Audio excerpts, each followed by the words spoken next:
Hello and welcome back to Zenin Fanfics. Today we're starting part 7 of an exciting new series, What If Villain Deku Became a Teacher at UA? If you enjoy this video, please like and subscribe for more content. The story we're featuring is written by Bloomer Bill on fanfiction.net. You can find all the relevant links in the description, so be sure to check out the author's profile and say hello. Now, let's dive into the story. Yuri and Izuku sat together for another few minutes as Yuri recollected himself, at the end of which Yuri sighed, "Thank you, child. I needed that." Yuri said, expecting Izuku's usual deflection or for the boy to downplay what he'd done. When Izuku remained uncharacteristically silent, Yuri glanced down at Izuku and saw he was covered in frost. "Child," Midoriya said in Russian. "Midoriya, Izuku?" Yuri called, growing more frantic when he didn't get any response from the boy, even as Yuri shook the slightly frozen boy. Panic immediately surged through Yuri as he realized how long Izuku might have been exposed to his ice. "Valentine," said in Russian. Yuri bellowed, knowing his voice would reach his right hand quickly enough as he focused on trying to separate Izuku from his body. Valentine had been inside and up to the booth in seconds. "What happened, sir?" said in Russian. The man in question paused in his stride upon seeing Izuku. "My son decided to hug me, but he is not immune to the cold," said in Russian. Yuri hurriedly explained, already working on slowly drawing his cold from inside of Izuku. Valentine nodded, setting his eyes onto the boy. "His heart is still beating. The boy's vital signs are low, but he should come to his senses if you continue to take the cold as you are doing now," sir said in Russian. Valentine assured, having run a quick check over Izuku with his quirk. Yuri exhaled a cloud of condensation as a massive weight was ripped from his shoulders. "God bless," said in Russian. Yuri whispered. "Find a blanket for the boy," said in Russian. Yuri requested, and Valentine nodded, swiftly leaving and returning with a thick blanket he wrapped around Izuku. For the boy's part, his eyes fluttered as he groggily came back to consciousness. "MMFPH. Yuri?" Izuku weakly called, trying to blindly search for him, and Yuri shushed him. "SHH. Child," said in Russian. "I am right here," Yuri told Izuku as Valentine kept the boy from reaching him.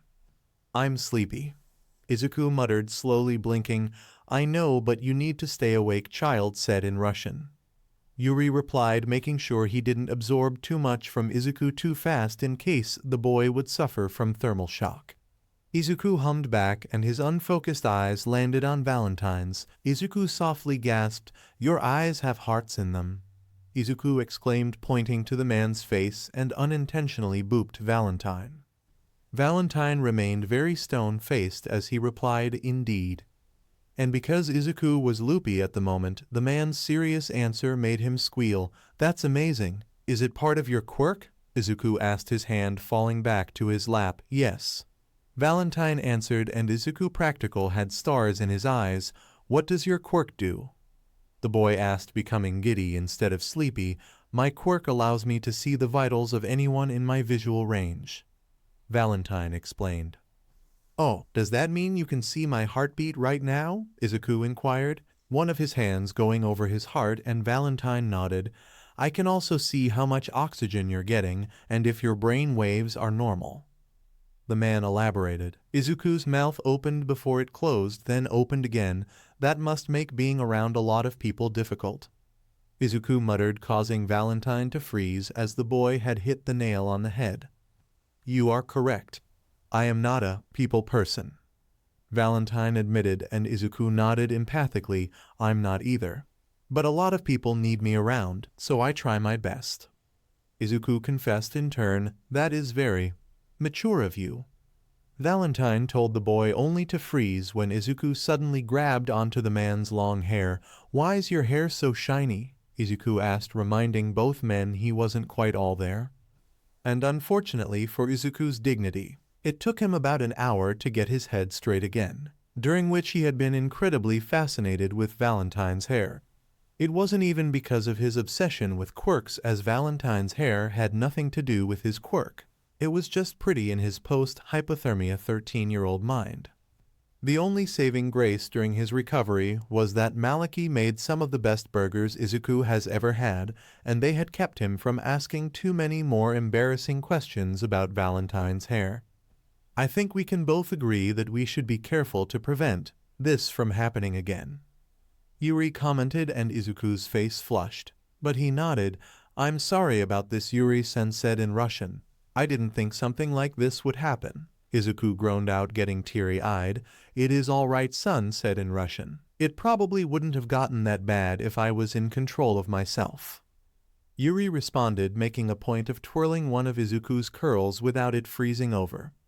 Izuku nodded, filing away the knowledge that Yuri's body should be considered liquid nitrogen when the man was highly emotional, and while the result was undesirable, I do appreciate what you were trying to do, son said in Russian. Yuri assured, as it had been years since someone had been brave or foolish enough to attempt physical contact with him. Most were aware he could instantly freeze anyone well before they could. Thankfully, Izuku's face was already red, and he hoped his blush was camouflaged by it. It's no problem, Yuri-san said in Russian. The boy muttered, and it was probably sad that Yuri felt relieved that Izuku was well enough to downplay his actions. Yuri's gaze went down to his hands in his lap. I know you have questions about my past, son said in Russian, but I believe that it would best to explain another time, when I've had time to prepare myself, mentally. Yuri told Izuku. Izuku couldn't say he wasn't burning from the inside out from his curiosity without it being a complete lie. But Izuku had learned to have more tact in his years working the red light districts. And even if he didn't, Izuku knew better morally than to press an open wound when it wasn't needed. Of course, Yuri-san said in Russian. You don't have to tell me anything like that unless you want to. Besides, it's almost time for me to start my rounds, so I should be going now anyway. Izuku said back, standing up and wondering where he should put the blanket after he folded it up. Yuri, however, felt uneasy about Izuku leaving so soon. Midoriya said in Russian. I don't think you should push yourself. It would be best if you go home instead. Yuri suggested, only allowing himself to place a hand on Izuku's shoulder because of the blanket. While Izuku knew Yuri was only looking out for him, what he said struck the wrong chord for him personally. Yuri's concern, no matter how genuine, rang all too eerily similar to the pitiful words spat by people who falsely believed Izuku was made of glass because he was quirkless. Izuku easily ripped out the roots of resentment before it could even get the chance to build, calming himself with the chills making him feel tinglingly numb before he spoke. I'll be fine, Yuri-san. I've done way more in much worse condition. I can handle a little shopping, and I'll be sitting for most of my lessons. Izuku assured with the wave of a hand and already getting to work folding up the blanket. Yuri frowned at that. Izuku had been very tight-lipped about his life before he started teaching in the South Side, but what little Yuri could find it painted a very bleak picture. However, that wasn't the important thing for him to focus on at the moment. I don't believe that would be wise. I really must insist you let one of my men escort you home. Yuri replied, his arms crossed. Izuku quickly got the feeling Yuri wasn't going to back down on this front. But he was not going to just leave his students high and dry just because he accidentally turned himself into a popsicle, so he'd have to find some kind of middle ground for them to get anywhere. Izuku brought his hands up into a T shape. How about a compromise, Yuri-san? I let one of your less conspicuous men accompany me the entire time, and you can drive me home yourself once I'm done. The boy offered, and Yuri mulled it over before he sighed. I suppose that would be acceptable if you let them do the driving. Yuri relented, also understanding their current position. Knowing that would be the best deal he was going to bet, Izuku nodded. Yuri turned towards the balcony. Ryunosuke said in Russian. He called. A younger guy much closer to Izuku's age than most would find comfortable nervously came up the stairs and over to them. This is Midoriya said in Russian. I want you to follow him to make sure nothing happens to him until I can pick him up later today. Yuri introduced the greenette. Izuku gave the boy a wave, not at all minding the other's fiendish looks.